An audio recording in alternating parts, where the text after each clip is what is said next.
दोस्तों, हमारी सीरीज चल रही है जॉन वेलेंट की बुक द टाइगर।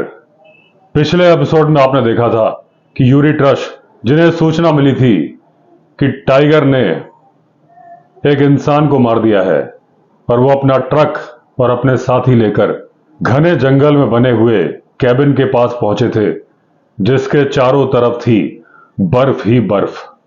उस बर्फ में उन्हें बहुत सारे पैरों के निशान मिले थे, लेकिन जो खास थे दक्षिण दिशा की तरफ से आने वाले टाइगर के पैरों के निशान। और वो टाइगर चलकर नहीं आ रहा था, छलांग मारते हुए दौड़ते हुए आ रहा था। और उत्तर दिशा से आने वाले इंसान के पैरों के निशान, एक जगह ऐसी थी जहां पर दोनों निशान मिले थे, और उसके बाद आदमी के पैरों के निशान गायब हो गए थे। और इसके आगे टाइगर भी दौड़कर नहीं जा रहा था, अब वो चलकर जा रहा था। और जिस दिशा में टाइगर चलकर गया था, अब जब यूरी ट्रस वहां पहुंचे तो उन्होंने देखा पेड़ों पर कौवे मंडरा रहे हैं, यानी कि कोई शिकार है जो वहां पर है। और यूरी ट्रस को मालूम था वो क्या है। इसके आगे की कहानी अब सुनते हैं। अब ट्रस के पास वीडियो कैमरा था। बिना पलक झपकाए उन्होंने वो मंजर रिकॉर्ड किया। अब जो ट्रस्ट ने अपने शब्दों में बयान किया है, बड़ा ही भयावह मंजर था। वो जगह जहां कैबिन बना था, जहां पर शिकार किया गया था, और जिस दिशा में शिकार पड़ा था, अब खून की वजह से बर्फ गुलाबी हो गई थी। एक जगह खून से सनी हुई जैकेट पड़ी थी। जहां पर अभी ट्रस्ट थे वहां का टेम्परेचर था -30। उसके बावजूद एक जगह पर बर्फ पूरी तरह से पिघल चुकी थी। यहां पर था एक हाथ का पंजा जिसमें भुजाएं नहीं थीं। एक सर पड़ा हुआ था, लेकिन उसमें चेहरा नहीं था। एक लंबी सी हड्डी पड़ी थी, शायद वो फीमर हड्डी थी। दोस्तों, पैर के ऊपर वाले, घुटने के ऊपर वाली हड्डी को बोलते हैं फीमर हड्डी। उस हड्डी में जरा भी खून नहीं था, पूरी तरह से सफेद थी। और उसके बाद निशान गहरे जंगल की तरफ चले गए थे। अब ट्रस्ट ने इन निशानों के पीछे चलना शुरू किया। हाथ में था वीडियो कैमरा, पीछे थी उनकी टीम, और उसके भी पीछे था व्लादिमीर मार्कोव का दोस्त। अब जो आवाजें आ रही थी, केवल बर्फ पर ट्रस्ट के बूटों की आवाज, और दूर ट्रस्ट के कुत्ते के भौंकने की आवाज।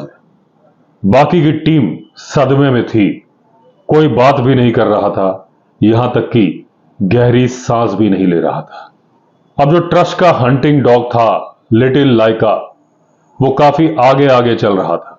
वो कुत्ता बहुत परेशान हो रहा था। उसे खून की स्मेल तो आ ही रही थी, उसे स्मेल आ रही थी टाइगर की। और उस डॉग को देख के मालूम चल रहा था कि टाइगर यहीं पर है, यहीं कहीं ऊपर।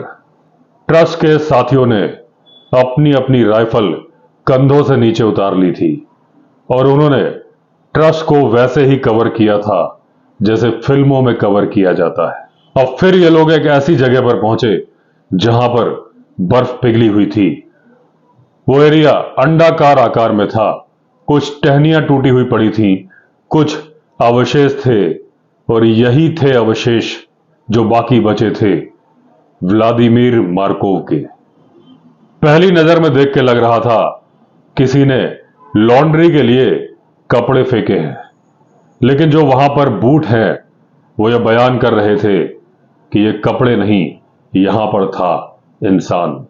टूटी हुई हड्डियां थी, चमक रही थी, फटी हुई शर्ट थी, और उस शर्ट की एक स्लीव में एक भुजा फंसी हुई थी, यानी एक हाथ था।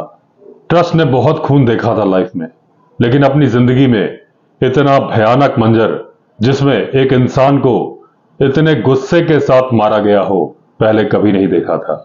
और जब ट्रस्ट वीडियो शूटिंग कर रहे थे, उनकी आंखों के सामने वो मंजर घूम रहा था कि क्या हुआ होगा, कैसे हुआ होगा। अब ट्रस्ट को एक ख्याल आ रहा था कि यह बदनसीब कितना गरीब था। इतनी गजब की ठंड में सिंपल रबर के जूते पहने था, अब जो कारतूस रखने वाली बेल्ट थी उसमें 3 गोलियां थीं, लेकिन अब ट्रस के दिमाग में ख्याल आया, गोलियां हैं तो बंदूक कहां है। अब जो ट्रस का डॉग था गिट्टा, वो तेजी से वापस आ रहा था, जोर जोर से ऐसे भौंक रहा था कि संकेत दे रहा था, मालिक खतरा है। अब टाइगर यहीं कहीं पर था, इंसान की नजरों में नजर नहीं आ रहा था, लेकिन कुत्ता तो महसूस कर सकता था कि टाइगर है और यही है। इंसान भी टाइगर की दहशत तो फील कर पा रहे थे, और जितने भी इंसान थे वो डर के मारे ज्यादा दूर देख ही नहीं पा रहे थे। वो इतने डरे हुए थे, उन्होंने जो मंजर देखा था उनका डर उस चरम सीमा तक पहुंच चुका था कि उसके आगे डर था ही नहीं। अब कुत्ते के वहां पहुंचने से और इतने सारे इंसानों के पहुंचने से जंगल एकदम शांत हो गया था। एक पत्ते के खड़कने की भी आवाज नहीं आ रही थी। यहां तक कि कौवे भी शांत हो गए थे। वो भी सोच रहे थे कि ये लोग यहां से चले जाएं, तब हम अपना काम करें। तभी एक सांस छोड़ने की आवाज आई। कुछ इस तरह की आवाज थी जैसे मोमबत्ती जलाई जाती है, लेकिन उस सांस में जो हवा निकली थी उसकी तेजी बहुत ज्यादा थी। लग रहा था कि किसी बहुत बड़े जानवर ने सांस छोड़ी है। यह साफ था कि यह आदमी की सांस नहीं थी। 10 फीट की दूरी पर एक पेड़ से बर्फ नीचे गिर रही थी। अब जितने लोग थे सब फ्रीज हो गए थे, और जब तक कुंग वो ट्रक आया नहीं था जंगल में और उसकी आवाज गूंजी नहीं थी, तब तक जंगल में केवल एक आवाज चल रही थी, और वो आवाज थी दहशत की। और वो आवाज बहुत पुरानी थी, जब से ये जंगल बना था तब की आवाज थी। इस आवाज को कुत्ते भी पहचानते थे, टाइगर भी पहचानता था, शायद इंसान भी पहचानने लगा था। वो जो अकेली सांस की आवाज थी उसने बहुत बड़ा जहरीला मैसेज दे दिया था। जाहिर है कि वो सांस टाइगर ने छोड़ी थी, और वो संदेशा ये था कि ये जंगल है, ये बच्चों के खेलने की चीज नहीं। जरा सी गलती हो जाए तो जान चली जाती है। लेकिन ट्रस्ट का मानना था कि उस संदेश का मैं क्या करूं, मैं तुम्हारे ही घर में हूं। अब वो डॉग एकदम सट गया था ट्रस्ट से, और जो मार्कोव का फ्रेंड था वो डर की वजह से थरथरा रहा था, कांप रहा था।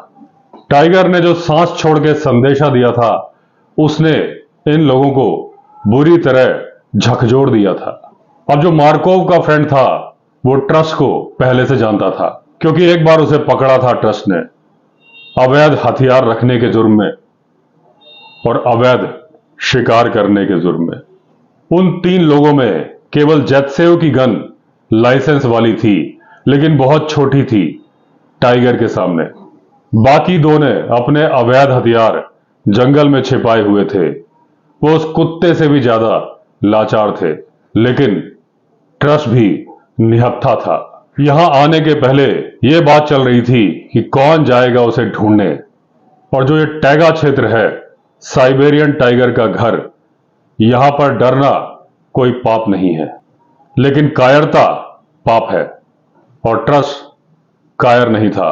उसने एक ही बात बोली थी, चलो चलते हैं। मार्कोव का एक जो दोस्त था शाशा, उसने कहा था कि ट्रस्ट और उनकी टीम टाइगर को हैंडल कर सकती है, उसके जाने की जरूरत नहीं है क्योंकि उसके पास हथियार नहीं है। ट्रस्ट ने कहा, अपना झूठ बंद करो और अपनी बिना लाइसेंस वाली बंदूक जो तुमने छिपा रखी है उसे ले आओ। ट्रस्ट ने कहा, यह समय नहीं है कि जब मैं तुम्हारी बंदूकें जब्त करूं, यह समय है अपने आप को बचाने का। लेकिन शाशा फिर भी डर रहा था, अपनी बंदूक लेकर नहीं आ रहा था। यही वक्त था जब ट्रस्ट ने उससे कहा, तुम मेरी बंदूक ले लो। यह संदेशा था एक विश्वास का, और दूसरा ट्रस्ट की बंदूक थी सेमी ऑटोमेटिक, और जो उनका अवैध हथियार था वो किसी काम का नहीं था इस खतरनाक टाइगर के सामने। और यह ऑफर इस तरह का था कि जब सामने 6 आदमी खड़े हों तो किस बिना पर शाशा टाइगर के पीछे जाने के लिए मना कर पाता। आखिर उसकी साख भी तो कोई चीज थी। शाशा डवोर्निक भी कभी सेना में हुआ करता था, लेकिन बहुत टाइम बीत गया था और यह जो ट्रस्ट की सेमी ऑटोमेटिक राइफल है उसे बहुत भारी लग रही थी। उधर ट्रस्ट को अपने हाथ खाली लग रहे थे और उसे बड़ा अजीब लग रहा था, कुछ कमी महसूस हो रही थी। हालांकि ट्रस्ट के पास उसकी पिस्टल थी, लेकिन पिस्टल टाइगर के सामने किसी काम की नहीं। अब ट्रस्ट पूरी तरह से डिपेंडेंट था अपने साथियों के ऊपर। साथ में जो पुलिस वाला था बुश, उसके पास केवल एक पिस्टल थी। तो अगर ट्रस्ट को किसी पर भरोसा था तो वो था टाइगर्स पर। और वो जो टाइगर्स थे साइबेरियन टाइगर नहीं थे, ट्रस्ट के टीम मेंबर थे जिन्हें बोला जाता था टाइगर्स। बंदूकें तो थीं, लेकिन जंगल बहुत घना था, विजिबिलिटी बिल्कुल भी नहीं थी, दूर तक दिखाई नहीं दे रहा था। अगर उस वक्त टाइगर अटैक कर देता तो शायद डर के मारे ये लोग एक दूसरे को ही गोली मार देते। इसलिए इन्होंने फायर भी नहीं किए। इनका सारा ध्यान इस तरफ था कि अगला संकेत टाइगर का किस तरफ से आएगा। अब कैमरा पकड़े हुए ट्रस्ट एकदम शांत था। उसने अपने साथियों से कहा कि जैसा कि पग मार्क से दिख रहा है, बॉडी रिमेन से टाइगर दूर जा चुका है और जिस तरफ वो कुत्ता भौंक रहा था उससे इनका अंदाजा था कि टाइगर इस तरफ गया है। अब वो टाइगर ऊंचाई की तरफ चला गया था, जैसा कि जनरली टाइगर की हैबिट होती है।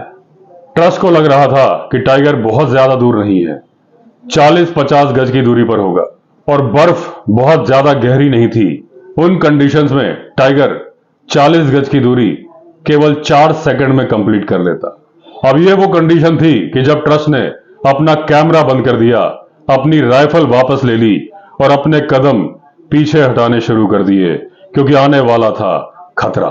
अब जो ट्रस्ट की प्रोफेशनल कैपेसिटी थी, अपनी टीम का हेड जहां पर उसे ध्यान रखना था लॉ ऑफ जंगल और लॉ ऑफ स्टेट का। जब ट्रस्ट फील्ड में होता था तो उसे अपने सीनियर से बात करने की कोई जरूरत नहीं होती थी, क्योंकि उसके वॉकी टॉकी की रेंज काफी लिमिटेड थी। यानी कि जब फील्ड में था तो ट्रस्ट को अपने आप डिसीजन लेने होते थे और आज भी जो वक्त था उसमें क्या करना है, कैसे करना है, डिसीजन लेना था ट्रस्ट को। टाइगर रशिया के कानून में रेड बुक में आता है, यानी उसे मारने के लिए परमिशन चाहिए और वो भी मॉस्को से। और आज का दिन था सैटरडे का दिन, यानी चाह कर भी परमिशन नहीं मिल सकती थी। अब ट्रस्ट ने डिसीजन लिया कि वो टाइगर को ट्रैक करेंगे। ये बात पहले से प्लान में नहीं थी, क्योंकि ट्रस्ट को वहां पर भेजा गया था इंस्पेक्शन करने के लिए कि जो आदमी पर टाइगर का अटैक हुआ है, टाइगर का शिकार करना प्लान में नहीं था।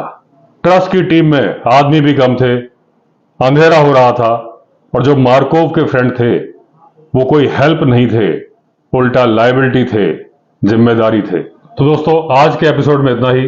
बाकी की कहानी कवर करेंगे अगले पार्ट में।